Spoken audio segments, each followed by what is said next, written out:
ছোটা হোক বা রাখি, যখন আমি আমার ভাইদের জন্য রেডি হয়ে বসে থাকি ওরা আসতে লেট করে, কিন্তু আজকে আমার উঠতে অনেকটাই লেট হয়ে গেছিলো। ওরা সকাল সকাল চলে এসছে, তাই তাড়াতাড়িতেই দিনটা স্টার্ট হয়েছে। সকাল সকাল উঠেই স্নান করে এখানে রেডি হয়ে নিয়েছি, চলে যাবো আগে পুজো দিতে।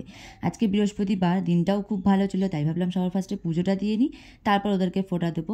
আর বৃহস্পতিবার আমার দুটো ভাইয়ের জন্মবার, তাই ওদেরকে এখন ফোঁটা দিতে পারবো না, ওদের ফোঁটা হবে না, আর একটা ভাইয়ের ফোঁটা হবে। তাই সবার ফার্স্টে এখানে পূজা কমপ্লিট করে নিচে গিয়ে আমার গপুকে ফোঁটা দিয়ে নিই, তারপর চলে আসি আমার ভাইদেরকে ফোঁটা দিতে। আমার একটা ভাইয়ের খুবই জ্বর ছিল, তাই ওকে আর ভিডিওতে নেওয়া হয়নি। এরপর তিনজনকে ফোঁটা দিয়ে সকালে ব্রেকফাস্ট করে আমি চলে এসেছি রান্নাঘরে রান্না করতে।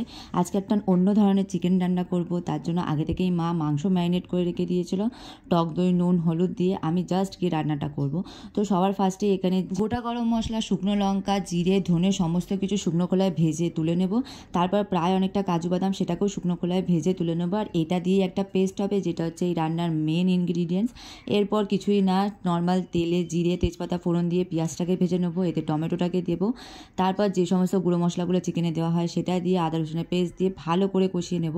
তারপর যে পেস্টটা আমরা বানিয়েছিলাম সেটাকে দিয়ে দেবো। আর যেহেতু অনেকক্ষণ আগে থেকে মা মাংসটা ম্যারিনেট করে রেখেছিলো, এই জন্য ভালোভাবে মাংসটা ম্যারিনেট হয়ে গেছে। এইবার মাংস ম্যারিনেটটা দিয়ে দেবো। আর এর মধ্যে বেস্ট পার্ট হচ্ছে এই চই ঝালটা, যেটা আমার মাংসতে খেতে খুবই ভালো লাগে, আর অনেক দিন বাদেই পেয়েছি। আর মাংস রান্না করতে করতে আমার ভাই মাংস চেয়েছিল, তো ওকে আমি কষানো মাংস দিয়েছি। তো ওর কাছ থেকে রিভিউটা দেখে নাও যে মাংসটা কষানোতেই কিরকম লাগছে। ভাইফোঁটা স্পেশাল মাংস কিরকম লাগছে? ভাইফোঁটা হেভি লাগে, হেভি সুন্দর হয়েছে। এর মধ্যেই রান্না কমপ্লিট হয়ে গেছে। এর ওপর থেকে শুধু কাসুরি মেথি ছড়িয়ে দিলে আমাদের রেডি হয়ে গেছে। এরপর আমি চলে যাবো খেতে।